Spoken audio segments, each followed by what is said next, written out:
నమస్తే. మహీధర్స్ planet leaf కి స్వాగతం, సుస్వాగతం.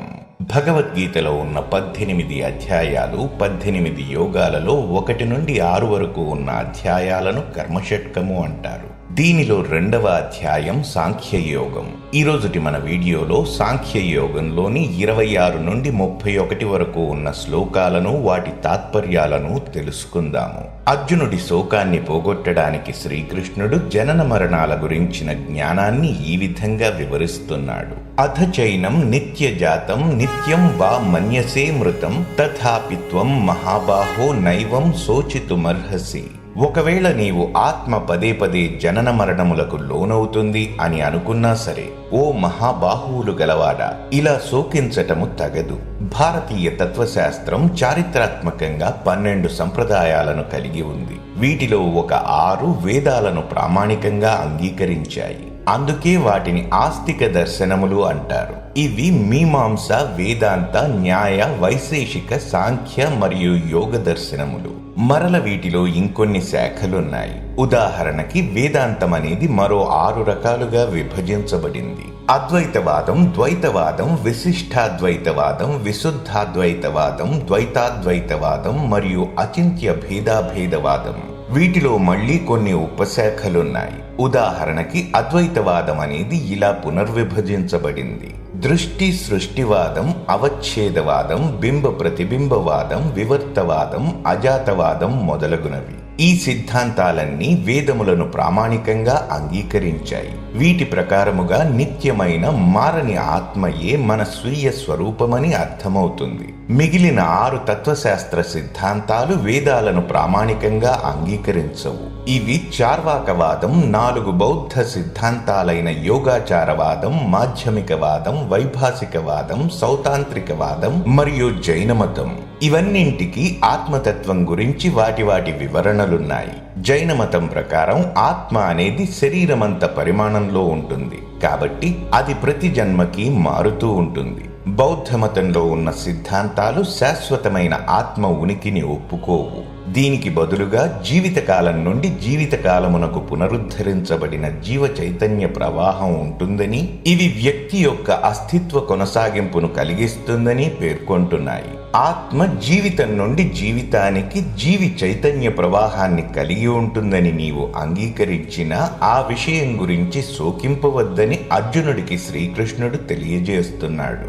జాతస్య హి ధ్రువో మృత్యుః ధ్రువం జన్మ మృతస్య చ తస్మాద పరిహార్యేర్థే నత్వం శోచితుమర్హసి.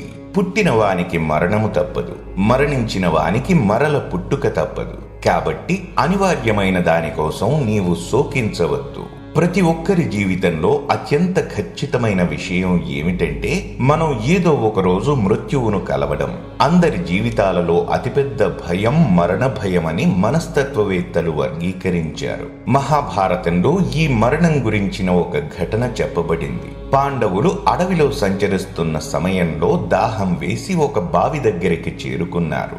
యుధిష్ఠిరుడు అందరికీ నీరు తెమ్మని భీముడిని పంపించాడు. భీముడు బావి దగ్గరకు వెళ్ళగానే ఒక యక్షుడు బావి లోపల నుండి మాట్లాడడం మొదలుపెట్టాడు. మొదట నా ప్రశ్నలకు సమాధానం చెబితేనే నేను నీళ్లు తీసుకొనిస్తాను అని అన్నాడు. భీముడు పట్టించుకోకుండా నీళ్లు తీసుకోవడానికి ముందుకెళ్ళాడు. యక్షుడు అతనిని లోపలికి లాగేశాడు. కాసేపటి తరువాత భీముడు తిరిగి రాకపోయేసరికి కలతపడ్డ యుధిష్ఠిరుడు ఏమైందో తెలుసుకుని నీళ్లు తెమ్మని అర్జునుడిని పంపించాడు. అర్జునుడు ఆ బావి దగ్గరికి వెళ్ళగానే ఆ యక్షుడు అతన్ని కూడా అడిగాడు, నేను ఇప్పటికే నీ సోదరుడిని స్వాధీనం చేసుకున్నాను. నీవు నా ప్రశ్నలకు సరిగ్గా సమాధానం చెప్పగలిగితే తప్ప నీటిని తీసుకోవడానికి ప్రయత్నించకు అని అన్నాడు. అర్జునుడు కూడా ఆ హెచ్చరికను పట్టించుకోలేదు. దాంతో యక్షుడు అతన్ని కూడా లోపలికి లాగేశాడు. మిగిలిన 2 తమ్ముళ్లైన నకులుడు, సహదేవుడికి కూడా ఇదే గతి పట్టింది. చివరకు యుధిష్ఠిరుడు తానే స్వయంగా ఆ బావి దగ్గరకు వెళ్ళాడు. నీవు బావి నీరు తాగాలంటే నా ప్రశ్నలకు సమాధానం చెప్పాలి, లేదా నీ 4 తమ్ముళ్లలాగానే నిన్ను కూడా స్వాధీనం చేసుకుంటాను అని అన్నాడు యక్షుడు. అతని ప్రశ్నలకు సమాధానం చెప్పడానికి యుధిష్ఠిరుడు ఒప్పుకున్నాడు. నిజానికి ఆ యక్షుడు ఎవరో కాదు, స్వయాన మారువేషంలో ఉన్న మృత్యుదేవత అయిన యమధర్మరాజు. ఆ యక్షుడు అడిగిన ప్రశ్నలలో ఒకటి కిం ఆశ్చర్యం అంటే ఈ ప్రపంచంలో అత్యంత ఆశ్చర్యకరమైన విషయం ఏమిటి అని. దానికి యుధిష్ఠిరుడు ఇలా సమాధానం చెప్పాడు. ప్రతి నిమిషం మనుష్యులు చనిపోతూనే ఉన్నారు. బ్రతికి ఉన్నవారు ఈ విషయం చూస్తూనే ఉన్నారు. అయినా ఏదో ఒక రోజున మనము చనిపోతామని అనుకోరు. దీనికన్నా మించిన ఆశ్చర్యం ఏముంటుంది? యుధిష్ఠిరుడు చెప్పిన ఈ సమాధానం సత్యం. జీవితం అనేది తప్పించుకోవడానికి వీలు లేకుండా ఖచ్చితంగా మరణంతో అంతమయ్యేదే. కాబట్టి తెలివైన వాడు అనివార్యమైన ఈ మరణం గూర్చి శోకించడు అని శ్రీకృష్ణుడు ఈ శ్లోకంలో వివరిస్తున్నాడు. అవ్యక్తాదీని భూతాని వ్యక్త మధ్యాని భారత అవ్యక్త నిధనాన్యేవ తత్ర కా పరిదేవన. ఓ భరతవంశీయుడా, సృష్టింపబడిన ప్రాణులన్నీ పుట్టుకకు ముందు అవ్యక్తములు, జీవితకాలంలో వ్యక్తములు, మరణించిన పిదప అవ్యక్తములు. కావున శోకించుట ఎందులకు?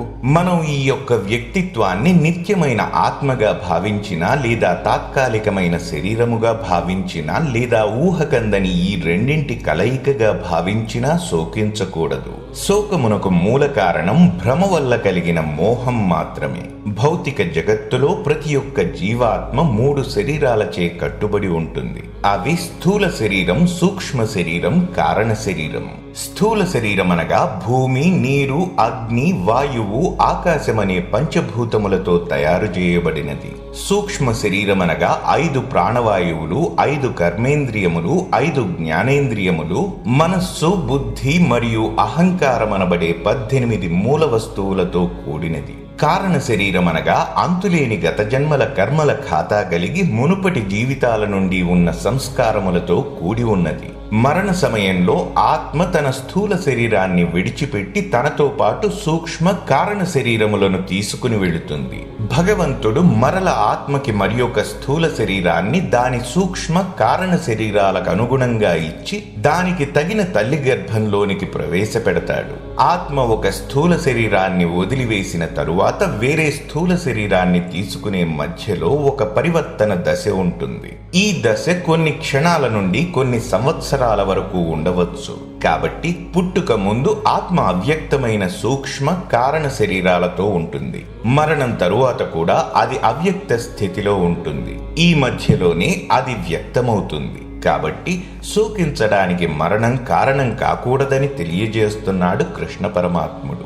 ఆశ్చర్యవత్ పశ్యతి కశ్చిదీనం ఆశ్చర్యవద్వదతి తథైవ చాన్యః ఆశ్చర్యవచ్చైనమన్యః శృణోతి శృత్యాప్యేనం వేద నచైవ కశ్చిత్. కొందరు ఈ ఆత్మని ఆశ్చర్యమైనదిగా చూస్తారు, కొందరు ఆశ్చర్యమైనదిగా వర్ణిస్తారు, కొందరు ఆశ్చర్యమైనదని వింటారు, మరికొందరు విన్న తరువాత కూడా దీని గురించి ఏమాత్రం అర్థం చేసుకోలేరు. సూక్ష్మమైన పరమాణువుల నుండి గొప్ప నక్షత్రాలు, పాలపుంతల వరకు మొత్తం జగత్తు ఆశ్చర్యకరమైనది. అవన్నీ భగవంతుని అద్భుతమైన సృష్టే. ఆత్మ అనేది భగవంతుని యొక్క అంశ కాబట్టి ప్రాపంచిక వస్తువుల కన్నా అద్భుతమైనది. ఎందుకంటే అది భౌతిక అస్తిత్వమునకు అతీతమైనది. ఏ విధంగా భగవంతుడు దివ్యమో ఆ భగవంతుని అంశ అయిన ఆత్మ కూడా దివ్యమే. ఈ కారణం వలన ఆత్మను అర్థం చేసుకోవడానికి కేవలం బుద్ధి కుశలత మాత్రమే సరిపోదు. ఆత్మ అస్తిత్వము, ఆత్మతత్వము అర్థం చేసుకోవడం చాలా కష్టం. దేహి నిత్యమవధ్యోయం దేహే సర్వస్య భారత తస్మాత్ సర్వాణి భూతాని నత్వం శోచితుమర్హసి. ఓ అర్జున, దేహమునందు ఉండేది ఆత్మ చావులేనిది. కాబట్టి ఏ ప్రాణి గురించి కూడా నీవు శోకించుట తగదు. అమరత్వం కలిగిన ఆత్మ ఉన్న ప్రాణి మరణించినా మనం దుఃఖించవలసిన అవసరం లేదు. ఎందుకంటే ఆత్మ మరల ఏదో ఒక స్థూల శరీరాన్ని పొంది తిరిగి జీవిస్తుంది. స్వధర్మమపి చావేక్ష్య న వికంపితుమర్హసి ధర్మ్యాద్ధి యుద్ధాత్ శ్రేయోన్యత్ క్షత్రియస్య న విద్యతే. ఇంకా నీ యొక్క క్షత్రియ స్వధర్మమును అనుసరించి నీవు చెలింపరాదు. నిజానికి ఒక క్షత్రియుడికి ధర్మ పరిరక్షణకు యుద్ధం చేయడం అనే దానికన్నా మించిన కర్తవ్యం లేదు. స్వధర్మం అనేది వేదాలకు అనుగుణంగా ఒక వ్యక్తి చేయవలసిన విధి. 2 రకముల స్వధర్మములున్నాయి. పరధర్మ అంటే ఆధ్యాత్మిక విధులు మరియు అపరధర్మ అంటే ప్రాపంచిక విధులు. తనను తాను ఆత్మగా భావించినప్పుడు భగవంతుడిని ప్రేమించి భక్తితో సేవించడమే చేయవలసిన విధి. దీనిని పరధర్మం అంటారు. కానీ మానవాళిలో ఎక్కువ శాతం మంది ఈ ఆధ్యాత్మిక కోణం కలిగి ఉండరు. కాబట్టి తమని తాము శరీరాలుగా భావించుకునే వారి కోసం కూడా వేదాలు విధులను సూచించాయి. ఒక వ్యక్తి యొక్క వర్ణ ఆశ్రమాలకు అనుగుణంగా ఈ ధర్మాలు నిర్వచించబడ్డాయి. వీటిని అపరధర్మం లేదా లౌకిక విధులు అంటారు. భగవద్గీత మరియు వైదిక తత్వాలను అర్థం చేసుకునేటప్పుడు ఆధ్యాత్మిక విధులు మరియు ప్రాపంచిక విధుల మధ్య ఉన్న వ్యత్యాసాన్ని గుర్తుంచుకోవాలి. వృత్తిపరంగా అర్జునుడు యోధుడు కాబట్టి ధర్మ పరిరక్షణ కోసం పోరాడటం యోధుడిగా తన వృత్తి ధర్మం. దానిని శ్రీకృష్ణుడు అర్జునుడికి గుర్తు చేస్తున్నాడు. మన తదుపరి వీడియోలో శ్రీకృష్ణుడు క్షత్రియ ధర్మం గురించి అర్జునుడితో ఏ విధంగా సంభాషిస్తున్నాడో తెలుసుకుందాము. కృష్ణం వందే జగద్గురుం. మరిన్ని మంచి వీడియోస్తో మళ్ళీ మీ ముందుకు వస్తాను. మరి ఆ వీడియోలు మిస్ కాకూడదనుకుంటే మన ఛానల్ను సబ్స్క్రైబ్ చేసుకోండి. అలాగే వీడియోస్ని లైక్ అండ్ షేర్ చేయడం మరచిపోకండి. మీకు తెలుసుకోదలచిన విషయాలను క్రింద కామెంట్ బాక్స్లో తప్పక తెలియజేయండి.